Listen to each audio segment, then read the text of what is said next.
فاكرين الفيديو ده؟ تعالوا بقى نشوف المعلم اللي عامل بيت النور الجبسون بورد ده عامله ازاي.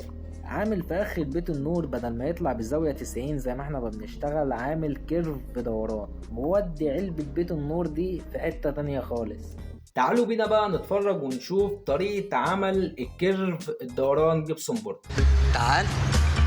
في البداية كده عشان تعمل الكيرف الدوران ده لازم تفصل شريحة ربع دايرة بالشكل اللي حضراتكم شايفينه ده. عايز بقى تفصلها خشب ماشي، عايز تفصلها جبس وتركب لها زاوية ماشي، بس الأفضل والأنضف إن أنت تفصلها خشب. وبعد كده يا باشا هتبتدي تعمل شريحة عرضها بتاع 10 سم بالشكل اللي انتم شايفينه ده. وبعد كده يا باشا هتبتدي تقسمها 4/4 بالشكل اللي انتم شايفينه دوت. وبعد كده يا باشا بتجيب كل شريحه وكل حته انت قطعتها وتبتدي تركب فيها الشرايح اللي هي ال 10 سم دي او هي 12 سم على حسب الارتفاع بتاع المرايه اللي انت عايزه.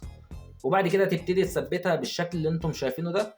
وبعد كده حضرتك بتبتدي تثبتها في الاركان بالشكل اللي انتم شايفينه دوت.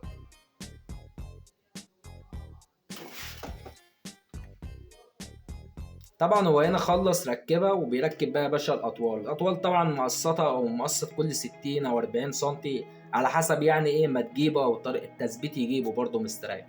وبعد ما ثبت يا باشا وخلص هيبتدي بقى في التشريح، وهنا بيشرح من الظهر. المفروض التشريح بيبقى في الوش، بس عشان الجهاز اللي معاه ده بيعمل خلوص ما بين الشريحه والتانيه فبتلف معاه مستريح. بص بتلف معاه عامله ازاي. هيركبها يا باشا ويلف والتقطيع نضيف والقطعيه نضيفه وحاجه جميله بصراحه. وهنا بقى يا باشا جاب الايه اللي هي الاركان او الزوايا. بص جايبها بحته كده لوحديها. وبعد كده هيبتدي يقطع شرايح 4 سم ويقطعها من الظهر برده مش قطعها من الوش. وهيبتدي يثبتها بغيرها بالشكل اللي انتم شايفينه ده، مغري غيرها خشب ورا كده.